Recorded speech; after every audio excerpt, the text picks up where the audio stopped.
Kaixo, honekin azken gai taktikora heldu gara, eta da peoiaren promozioa. Badakigu peoia aurreratzeak eta azken hilarara heltzen denean, koronazioa ematen dela, eta horrek batez ere partida amaieretan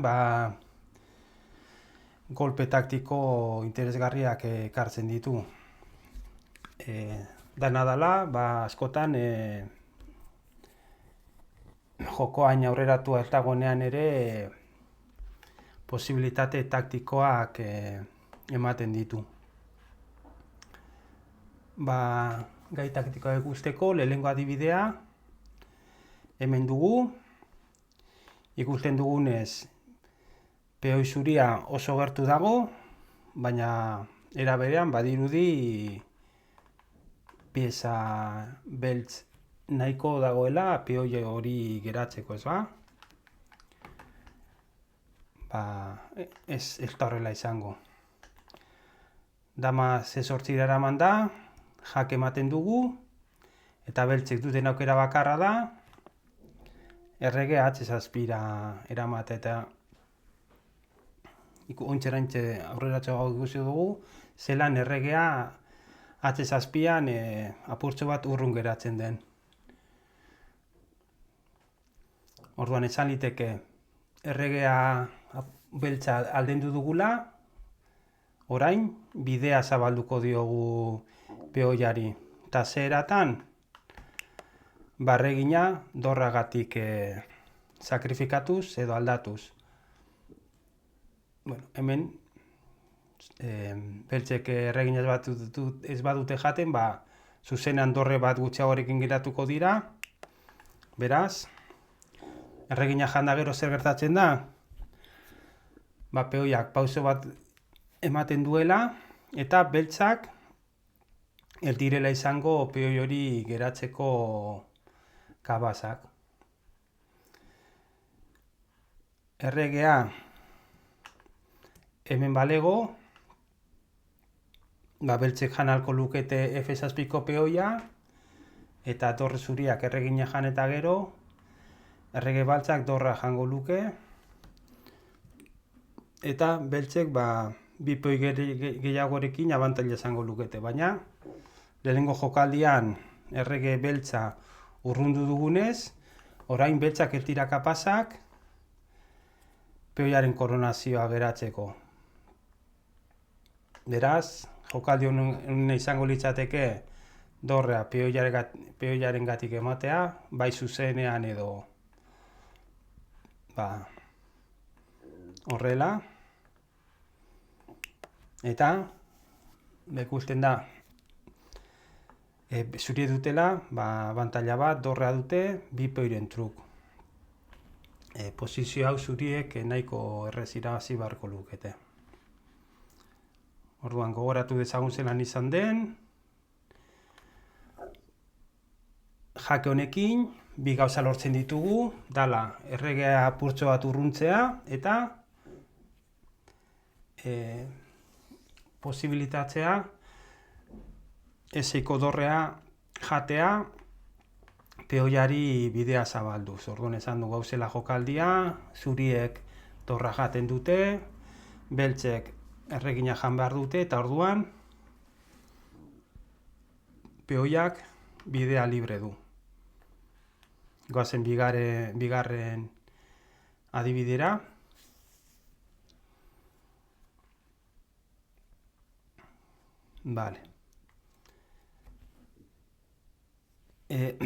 Hemen laukiaren araua edo legea kontuan izan behar dugu, eta hori ematen da errege eta peoien finaletan. Jakiteko errege beltzak izango den kapaza peoi zuri hau gelditzeko, zer egin behar dugu? Kontatu behar dugu zenbat lauki dauden 2, 3, 4, 5, azkeneko hilarara arte. Eta zenbaki berdinak kontatu, alboetarantz. Kasu honetan eskumarantza kontatuko dugu, zeke errege beltza peoiaren eskuman dago. 1, 2, 3, 4, 3, 4, 5. Eta horrekin laukia osotuko dugu. Orduan, erregea lauki horren barruan badago, peoi hau geratu ahalko dugu. Konproba dezagun mugimenduak eginda, zik errezagoa izango da.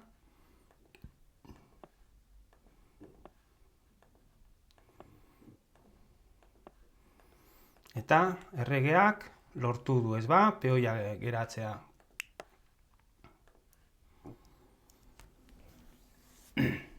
Baina, posizio honetan, beste peoi batzuk ere badaude, ez ba.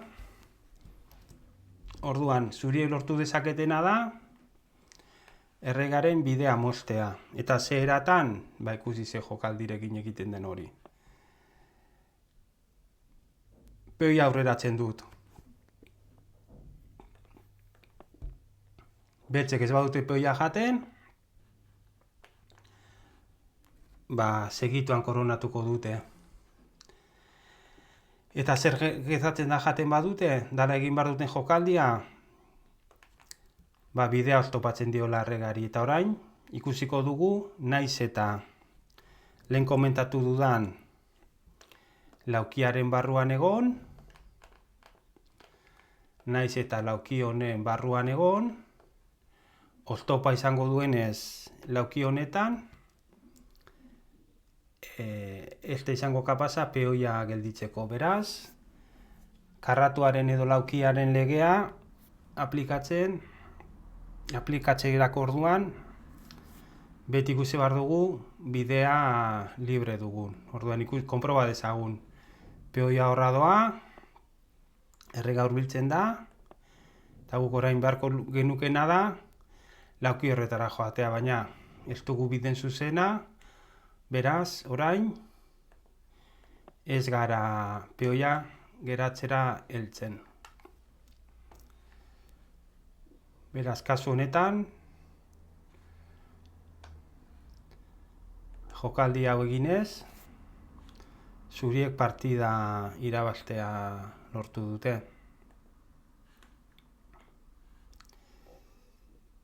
Goazen hurrengo adibidera.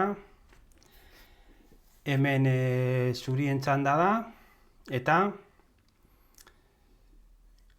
nahi zuten saiestu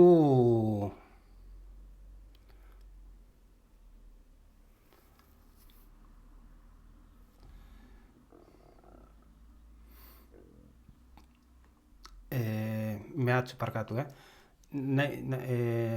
hemen mehatxua zein da beltzena. Beltzen mehatxua da, peoia atxe birakartea, eta gero, xakea hemen eman da, hurrengo jokaldian peoia koronatuko dute. Orduan hori buruan izan da, beltzek jokaldia egin zuten. Pentsatu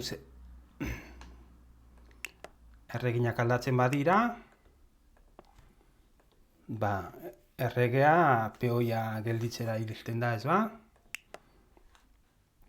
Ina kalkulo horrek kakaz bat du. Eta da, erregina janda gero, errege zuriak gure erregina jan eta gero, jokaldi ona ez da peoia aurreratzea. Jokaldi ona zein da, zaldia eirura eramatea, zertarako lauki hau kontrolatzeko. Orduan, zer gertatzen da? Jaten badute zaldia,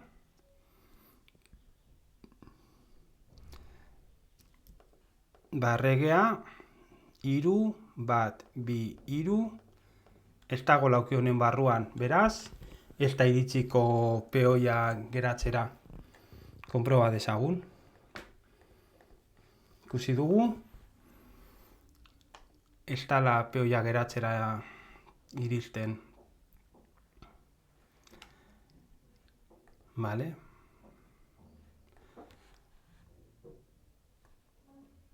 erregea ezin da horra mugitu, barkatu. Eta hona badator zer gertatzen da?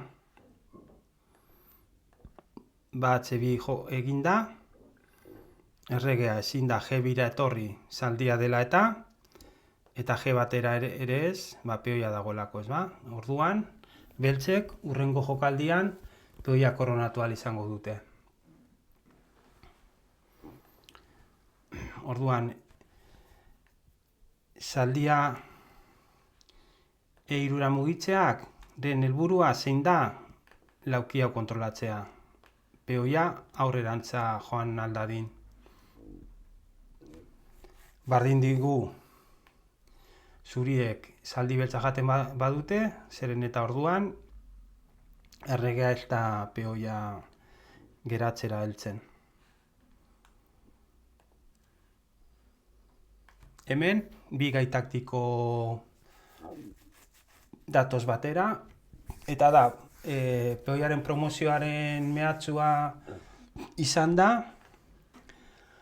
X-izpien erasoa ematen amaituko dugu.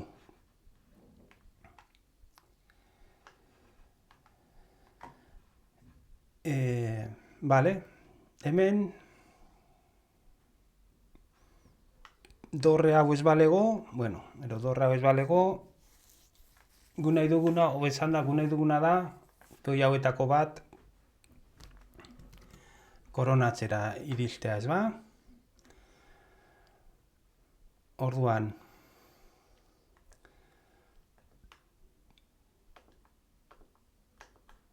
peoia hau horra eramaten badut, dorra jango du. Eta zer gertatuko litzateke peoia hau ez balego? Sakea eman alko zuketela zuriek dorrarekin, eta errega mugituta gero, dorra hau jan alko genukela. Orduan, zer behar dugu? Peoi hori mugitza, ez ba? Orduan, zein da jokaldia? B6. Hemen aukera desberdina ditugu. Zer gertatzen da dorreak A6ko peoia jaten badu? Gure peoiak bidea libre izango duela, eta peoia koronatu eta gero, posizionetara helduko garela, non zuriek irabazteko abantaila duten. Zer gertatzen da? Alegintzen banaiz, peoia atzetik atakatzen. Hemen adibidez, aurreratu aldute peoia hau, eta hurrengoan koronatu egingo du, eta beste peoia aurreratuta ere, adibidez jaten badute, koronatzen amaituko dut. Orduan badirudi, zuriek peoia aurreratzen dutenean, derrigortuta gaudela peoi hori jaten, ez ba? Baina orduan, X-izpien gai taktikoa agertzen da tableroan. Peoia aurreratzen dut, beltzek peoia jaten ez badute, peoia koronatuko dute eta dorre irabaziko dute, eta dorra jaten badute, hasieran azaldu da moduan, X-izpien erasoa agertzen da, jake eman diogu erregeari, eta jaka eta gero, dorrea jango dugu. Eta goazen azken adibidera.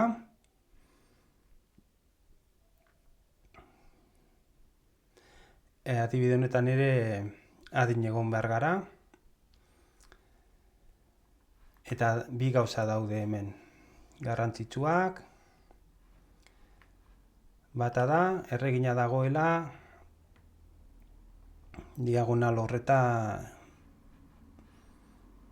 eta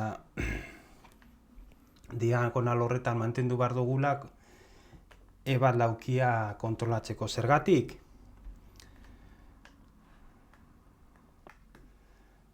jake ematen badut hor, bueno, badirudi zuriak jatera daudela behartuta, ez ba? Zeke, bueno, ez badute jaten, dorra irabaziko dute orduan. Dorra jaten dute, eta erregin hau ez balego, xake mate izango litzateke, ez ba? Ebatean erregina koronatuz. Orduan, guk koronatu aurretik behar duguna da erregin hau diagonal horretatik mugitzea. Eta zelan lortu dezakegu? Bururatzen zaizue? Bade lauan xake emanez. Erregina jaten badute, erregina koronatuz, xake emate da, eta urre erregina jaten ez badute, ba, hemen erregina jango genuke eta orain ditugu bigarren hilaran dagoen peoia. Beraz, oso errez irabaziko lukete beltzek. Orduan, kasu honetan,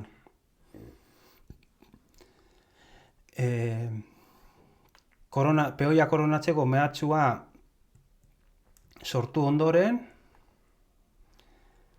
desbideratze gai taktikoa agertzen da,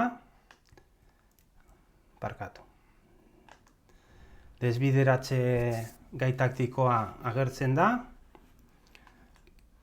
esan dezagun zuriek erregina ez galtzeko jan egin behar dutela erregina baltza, baina orduan xake ematea sortzen da beko hilaran. Bau izan da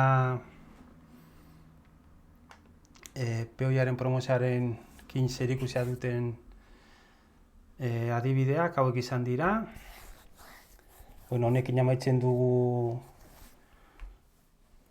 liburua, baduzue materiala errepasatzeko eta batez ere komendatzen dizuet ariketak egitea edo saiatzea, eta saiatu ondoren ariketen bideoak ikustea. Badakit ez direla ariketa oso errezak, segun eta zein den zuen maila, baina pizkanaka ariketa taktiko zailagoak egiten joan behar gara.